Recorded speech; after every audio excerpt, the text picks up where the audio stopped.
Chamar aqui Breno Monsef pra falar do Vasco da Gama, hein, Breno? Vamos lá, o time do Vasco hoje chega por volta das 8 horas de Manaus, 9 horas daqui, e no aeroporto internacional de lá. Inclusive, os torcedores vascaínos em Manaus estão preparando um Aerovasco. Vai ser eles estão dizendo nas redes sociais que vai ser a maior recepção de aeroporto de jogadores do Vasco na história. Então, a festa está sendo grande. O Vasco não joga lá desde 2022.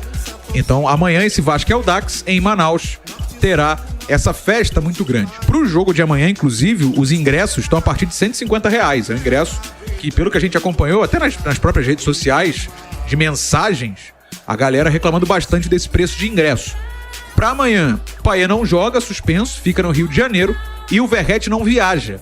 Naquela recuperação que eu venho falando aqui, ele que sofreu uma lesão na costela, quebrou uma costela, no amistoso contra o Deportivo Maldonado no Uruguai, mas está num processo de recuperação misto. Ele joga e fica de repouso. E a tendência é que até a semana que vem, no clássico com o Fluminense, ele já esteja 100%. E aí, como vai ser a montagem do time para amanhã? A gente está projetando algumas mudanças, até porque o setor de meio de campo é o setor com mais desfalques, porque uma possibilidade para o Ramon Dias fazer, junto com o Emiliano Dias, inclusive, tem dado as coletivas, né? Tem tido bastante espaço no Vasco, o filho do Ramon. Uma possibilidade é eles adiantarem o Medel um pouquinho mais ou menos o que eles já estão fazendo, com 3 zagueiros. Para junto ali do Zé Gabriel, do Matheus Cocão e do Praxedes, fechando o meio de campo. E aí lá na frente o David e o Ryan. Pro ataque tem outros nomes à disposição. O Adson, que já estreou no último domingo, além do Rossi e do Serginho. Então, por exemplo, dá para voltar para um 4-3-3, usando o Rossi, por exemplo, ou o próprio Adson. Vai depender de como o Ramon Dias, junto com o Emiliano, os dois estão projetando esse time de amanhã. A viagem já é hoje, né? Como eu falei, mais tarde a recepção grande sendo prometida e preparada para os jogadores em Manaus. Amanhã, Vasco e Audax. O Vasco com a necessidade de vencer para voltar à briga por uma vaga no G4, já que tá distante. Tá um pouquinho distante, né? Do G4 nesse momento, o Vasco, meu parceiro Bruno Azevedo. Informações do Vascão da Gama. Tem Payet para esse jogo, que é o principal jogador.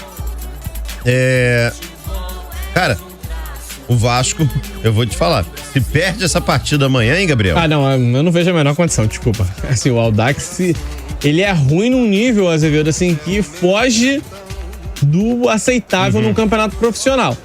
Ah, não tem o Payet, não tem alguns jogadores, tem que vencer. Uma coisa é enfrentar o Nova Iguaçu, um time pequeno, bem organizado, e perder o jogo. Por mais que eu acho que o Vasco tenha decepcionado bastante até da forma que perdeu pro Nova Iguaçu. Agora, o Audax eu acho que não tem muita chance. É até bom que o Payet não joga, é até bom que outros jogadores não entrem em campo, pro Vasco dar uma descansada, pro Vasco dar uma relaxada na parte física nesse confronto e focar nos clássicos, né? O Vasco vai ter um descansinho aí nos dias de carnaval, descanso que eu digo em termos de jogo, mas na quarta-feira de cinza já encara um clássico contra o Fluminense. Então é bom focar diretamente nesse jogo, tem um peso muito maior, é um teste muito melhor.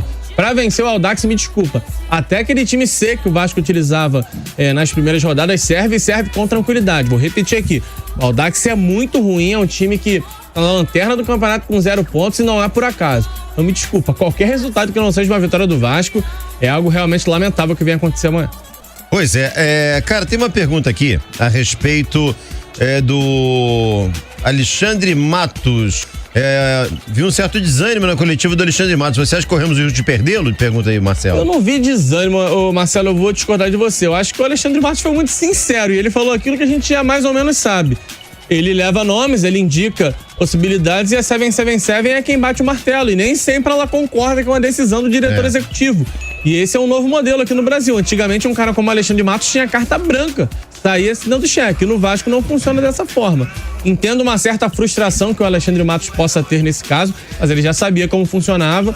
Eu não vi desânimo, não. Eu vi sinceridade e uma necessidade de comunicar, né? Pra não chegar uma cobrança errada em cima do cara. Com a chegada do Vitor Luiz e diante da falta de efetividade dos pontas que tem jogado, o Ramon Dias poderia pôr o Piton como ponta? Provisoriamente sim, porque o Piton tem funcionado muito bem. Acho até que o Piton foi mais ponta do que lateral no jogo contra o Flamengo, mas sinceramente eu não gosto tanto do Vitor Luiz assim pra ele ser um titular do Vasco. Eu acho que provisoriamente, numa emergência, essa situação pode ser utilizada. O Vasco tem que buscar a ponta no mercado, isso sim.